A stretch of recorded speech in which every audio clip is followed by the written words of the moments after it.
Well, Amanda, I appreciate you being here with me on the Social Entrepreneurship and Innovation Podcast.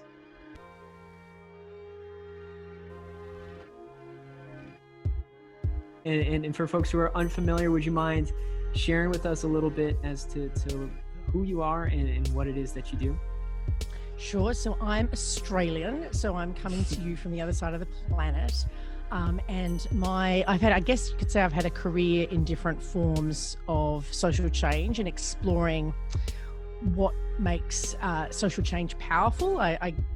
Across my sort of 20 years in this space, I've been involved in lots of social movements. I've set up some new organizations. I set up an organization called GetUp, which is like Move On in the United States with some colleagues. And then I also set up an organization called the Sydney Alliance, which is part of the Industrial Areas Foundation, which was a network that was founded in Chicago in the 1930s by Saul Alinsky. And so I've done a lot of organizing, and also I have researched organizing. So oddly, during my career, I've taken time out to do a PhD and then a postdoctoral fellowship researching social change. I know it's just not a traditional route, but that's okay. I have enjoyed the time in sort of reflecting on social change. And then because no one reads books, tragically, I also produce a podcast on social change that sort of unpacks some of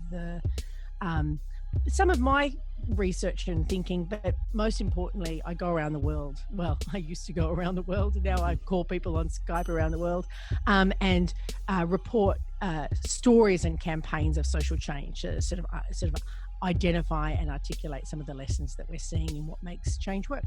When the world allows, maybe once more, you can globetrot once again. Yeah, we cross our fingers, but I'm not holding my breath. Sure.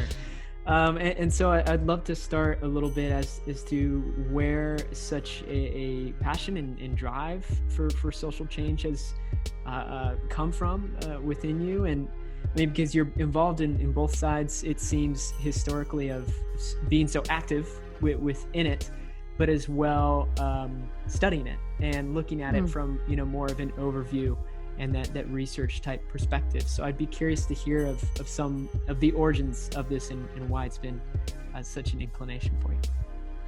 Sure. So look, we always talk in organizing that our stories don't start when we're born, they start way before that. And I have to say that my grandma, who used to look after me a lot when I was a kid and used to tell me lots of stories about how the world worked, and she grew up in World War II and the bombs were falling, but also her father was killed for gambling debts, and they were homeless, and she got a very serious understanding of what side she was on in terms of the political battles of life that she shared with me when I was young. And I feel like that was in some ways like a foundational moment, a formation moment in my political awareness, like even more so than my parents. The sort of voice of my grandmother, rippled through me as I looked at the world and examined the world. And I was always a bit of a nerd, and she would bring that out in me too. Like, she would buy me books at a place called St. Vincent's de Paul, which is like a charity shop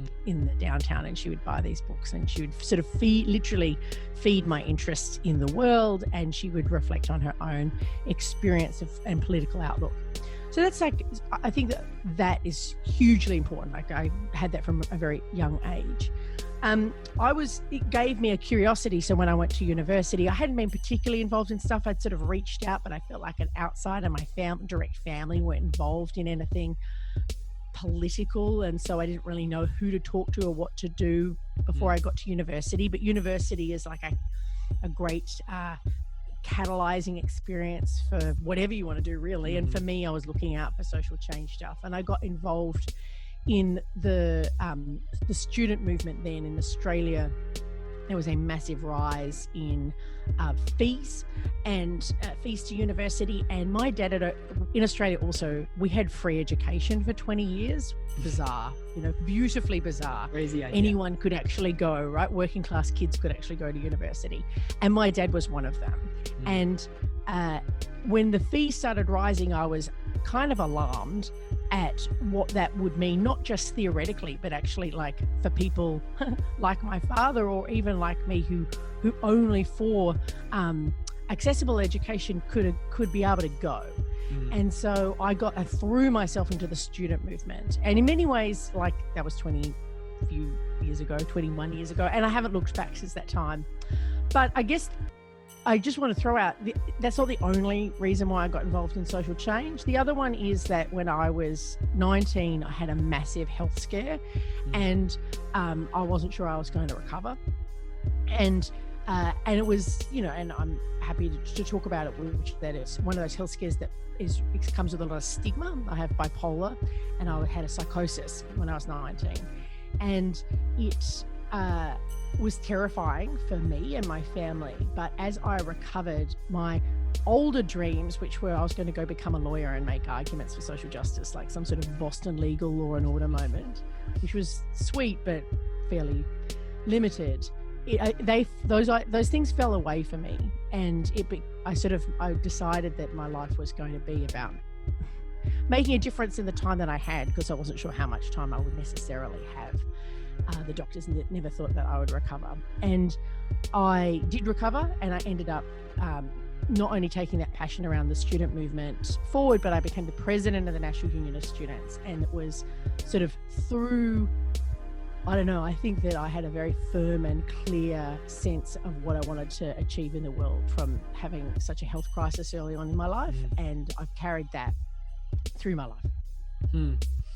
That's really interesting. I'm wondering as well, just because there are so many young people who perhaps feel impassioned by a particular moment or a context, affecting them personally, or as well as some greater community that they're a part of, but they don't necessarily know what might be like the next action to kind of continue to fuel that passion. And so I'm wondering if you have any sort of advice or thoughts on some young person now, feeling very emboldened about anything in particular.